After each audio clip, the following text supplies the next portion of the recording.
All right, today I'm going to show you two simple ways to use the Sumifs function. In the first example, what I'm trying to accomplish here is to add these values by the employee ID, just to get a total.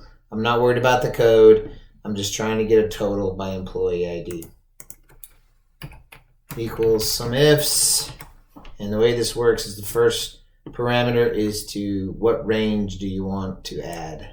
I want to add this range. The second parameter is the criteria range. Here's my criteria. And I actually want to find in that criteria range this criteria first. I'm going to lock my first two parameters so they don't slide down when I auto copy the formula down. And to show this works, the first one, AA868, add those two together, I get 57. Have 57 here.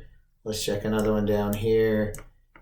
AB640, add those together, I get 118. See it here, see it there.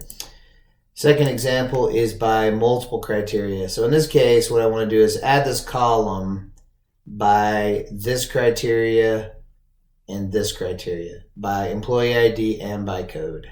So I've taken these first two columns, pasted them here, removed the duplicates, so that I have unique values only, meaning both columns as a unique value. Equals Sumifs. I want to sum this range of data. This is my first criteria range. This is my first set of criteria. This is my second criteria range. And this is my second criteria. Lock my ranges so they won't slip down.